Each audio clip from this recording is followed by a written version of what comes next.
Assalamualaikum warahmatullahi wabarakatuh. Salam sejahtera, Sugeng Rahayu, Om Swastiastu. Para sederek, para sedulur lan para kanca wonten puniki mawon. Salam jumpa kembali, salam bertemu lagi dengan Mbah Wongso.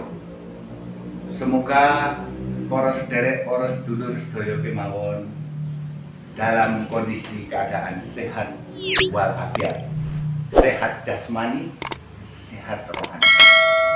Mbah Wongso berharap kali ini Mbah Wongso akan membahas tentang pemberlakuan pembatasan berskala dalam kehidupan kita, khususnya bagi bangsa Indonesia.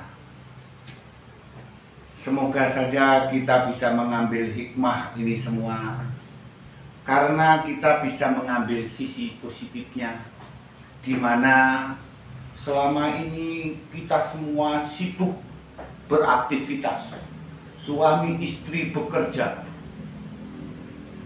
tidak pernah kenal lelah, tidak pernah beristirahat, dari pagi sampai sore hingga larut malam. Bagaimana dengan anak-anak kita yang mereka masih butuh perhatian, butuh kasih, dan butuh sayang? Terkadang kita sebagai orang tua, saking kita ingin bertanggung jawab terhadap anak-anak kita, kita bekerja tanpa mengenal waktu. Dari pagi hingga sore, bahkan larut malam kita baru pulang. Jadi dengan adanya pemberlakuan ini, kita mengambil sisi positifnya. Semoga dengan kondisi ini kita bisa bercengkrama dengan keluarga kita. Kita bisa melakukan kegiatan-kegiatan yang sifatnya positif dengan anak istri kita. Dengan pembatasan berskala ini, semoga kita saling menyadari, tapi harus kita maknai lebih jauh. Kenapa demikian? Pembatasan ini bukan berarti ada jurang pemisah di antara kita. Kita harus saling peduli dalam menghadapi pagebluk atau pandemi terhadap sesama. Jadi ada beberapa yang pernah Mbah sampaikan, kita harus menjaga pikiran kita, perasaan atau nurani kita, juga menjaga diri kita. Jadi ada 3 inti seperti yang pernah Mbah sampaikan, yaitu adalah olah pikir, olah rasa, dan olah rogo.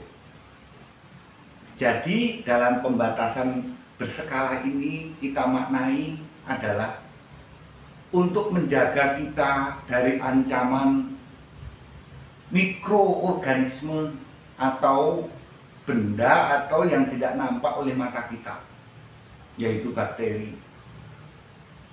Di samping itu kita ngambil sisi positifnya, kita bisa kembali lagi kepada keluarga kita. Saling peduli di antara ibu dan bapak, juga anak-anak kita. Kita bisa bercengkrama dengan saling menjaga, saling peduli. Kalau di Jawa Tengah itu ada istilahnya jogo tonggo. Nah, itu Mas Ganjar sebagai Gubernur Jawa Tengah menyampaikan ini juga merupakan kepedulian kita terhadap sesama. Jadi walaupun teman-teman kita itu dalam kondisi isolasi atau kondisinya dalam arti tidak berinteraksi, marilah kita saling menjaga. Kalau kita bisa bersatu dalam arti saling peduli, yang satu tetangga menjaga tetangga yang lain, tidak hanya dengan menjaga begitu saja, tapi kita harus saling peduli ke semuanya. Dari sisi kebutuhan kehidupan sehari-hari, bagi orang yang dalam kondisi kita asingkan atau dalam arti kita batasi dalam gerakannya. Tapi kita sebagai tetangga harus peduli, punya perhatian khusus terhadap mereka, karena mereka juga tetap sama seperti kita, membutuhkan cinta dan kasih sayang perhatian orang lain. Jadi mari kita bisa saling membantu. Saya sangat tertarik dengan apa yang disampaikan oleh Mas Ganjar sebagai Gubernur Jawa Tengah, yaitu Jogo Tonggo. Kalau hal ini bisa kita lakukan dari Sabang sampai Merauke, insya Allah Pak Gebluk akan segera berhenti. Pak Gebluk akan segera berakhir. Maka dari itu, semua aspek kehidupan dalam berbangsa dan bernegara kita, dengan adanya ujian atau Pak Gebluk ini, kita harus bisa menyimak dan merenungkan kembali makna arti yang sesungguhnya dari musibah ini. Gusti Allah memang memiliki kekuasaan yang kita sendiri tidak akan pernah takut. Tapi ambillah hikmah semua ini. Kalau kita ada tetap kepedulian terhadap sesama, apalagi yang tadi saya sampaikan seperti yang disampaikan oleh Mas Ganjar Pranowo, itu boleh kita contoh. Bayangkan kalau dari Sabang sampai Merauke kita ada kepedulian di antara sesama, dari tangga yang satu ke tetangga yang lainnya, memperhatikan, oh iya si Anu sedang dalam ujian, kita harus perhatikan juga keluarganya. Mungkin atau kita bisa memberikan bantuan, sumbangan, apa saja yang bisa kita lakukan, itu akan lebih baik. TNI, Polri, para ulama, para habaib, bila melakukan hal ini secara bersama-sama, kompak dan serentak, saling menjaga, insya Allah akan segera tuntas wabah atau musibah yang dialami oleh bangsa kita. Mari kita bangkit sebagai bangsa yang kuat. Wabah dan musibah itu sudah garis, itu sudah ada dalam catatannya, bahwa suatu ketika bila mana kita lupa, karena manusia ada sifatnya lupa, maka Gusti Allah akan menegur kita dengan berbagai cara. Kita pernah ditegur dengan cara ujian bangsa kita, tsunami, peristiwa-peristiwa besar yang tidak bisa kita lupakan. Sekarang wabah sebagai ujian kita. Semoga wabah ini cepat selesai, cepat menyingkir dari muka bumi Nusantara. Mari kita saling berdoa kepada Tuhan Yang Maha Esa, Gusti Allah Subhanahu wa Ta'ala. Gusti Allah kang murupi mati, maha besar, maha segalanya bagi kita. Maka dari itu bagi saudara-saudaraku, para sedulur, para konco yang sedang dalam kondisi kena ujian ini, mari kita mencoba, dan Anda harus tetap semangat, karena ada Allah, ada Tuhan Yang Maha Esa yang akan mengasihi dan menjaga Anda dan akan mengembalikan Anda. Kesehatan akan kembali pulih. Jadi semoga apa yang terjadi ini semata-mata karena kehendak yang Gusti. Jadi kita kembalikan. Mari kita mengambil kesimpulan, menyimak kembali makna arti daripada berintrospeksi, makna arti daripada pembatasan berskala, makna arti daripada isolasi. Tidak ada, saya katakan di waktu yang lalu, bahwa tidak ada penyakit yang tidak ada obat. Gusti Allah sudah menyiapkan segalanya untuk langkah kita. Dan kita harus kembali kepadanya. Itu salah satu sumber utama untuk memberikan kekuatan pada jati diri kita. Dan ingat, bahwa diri kita ini terdiri dari beberapa unsur. Karena kita tidak hidup sendirian, tapi isih ana sing jenenge sedulur papat kalimo pancer. Apa kuwi? Amarah, alwamah, supiah, dan mutmainah. Jadi ada hawa-hawa yang memang kita miliki. Unsur tubuh, organ tubuh kita itu tidak hanya cuma air, tulang, tapi kita juga butuh udara atau oksigen. Di dalam nurani kita ini juga ada kemarahan, disebut amarah, tapi ada juga kebaikan. Jadi kita harus ingat kembali bahwa unsur-unsur itu tadi ada di dalam setiap organ tubuh kita. Makanya mari kita tengok kembali apa sih sebenarnya yang dibutuhkan oleh organ tubuh kita yang paling inti di dalam mengatasi persoalan atau wabah ini, yaitu tadi, jaga diri Anda dari kebersihan, jaga lingkungan Anda dari kotoran, jaga hidup dan perilaku Anda dari perbuatan-perbuatan.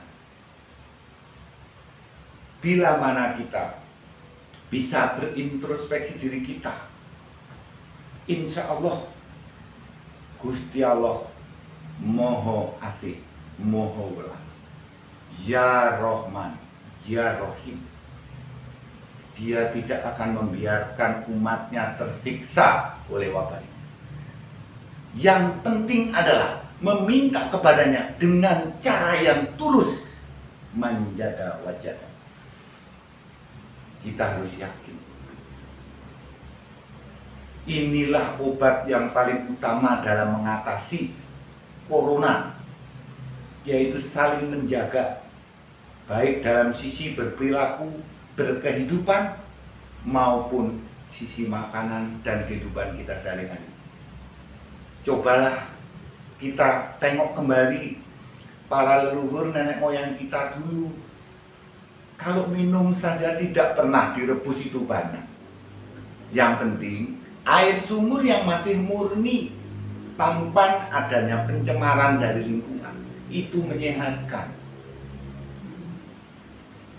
Dan apabila itu diembunkan, air sumur itu akan memiliki kekuatan, akan memiliki khasiat yang luar biasa oleh organ tubuh kita.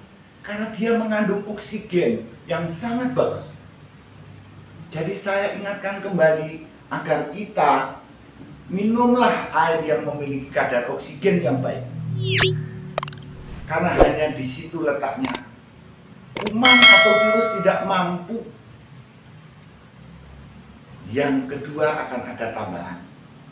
Cobalah Anda melakukan perendaman kaki supaya sirkulasi darah Anda ini menjadi lancar dengan garam tanpa yodium. Itu bisa juga digunakan untuk mandi. Karena itu bisa melemaskan semua sel-sel pembuluh darah kita, juga aliran darah kita akan menjadi lancar. Anda lakukan pagi atau sore hari menjelang tidur. Lakukan itu. Insya Allah Anda akan tidur dengan baik. Fresh rasanya, segar rasanya. Anda bangun tidur setelah melakukan itu. Lalu pagi harinya Anda meminum air putih yang dalam kondisi oksigennya bagus, maka tubuh kita akan kembali sehat, kembali normal. Karena kebutuhan akan oksigen dalam organ tubuh kita kembali normal. Para sedulur, para konco, saudara-saudaraku, khususnya di Nusantara, dari Sabang sampai Merauke. Mari kita saling menjaga, saling peduli terhadap sesama saudara kita, sahabat kita, tetangga kita, kita harus ada saling kepedulian. Saya yakin, insya Allah, corona atau wabah atau pagebluk ini akan segera berakhir. Kurang lebihnya saya menyampaikan, bila mana ada kata-kata dari Mbah yang kurang berkenan, mohon Mbah dibukakan pintu maaf, karena Mbah adalah manusia biasa, hanya menyampaikan apa yang Mbah ketahui. Dan jangan lupa harus subscribe. Sampai berjumpa kembali di lain waktu. Semoga Gusti Allah maringi kesehatan bagi para sedulur, para sederek, para saudara-saudaraku dari Sabang sampai Merauke, saudara-saudaraku sebangsa dan setanah air, saudara-saudaraku seluruh Nusantara. Mbah Wongso mengucapkan Assalamualaikum warahmatullahi wabarakatuh. Om Swastiastu, salam sejahtera.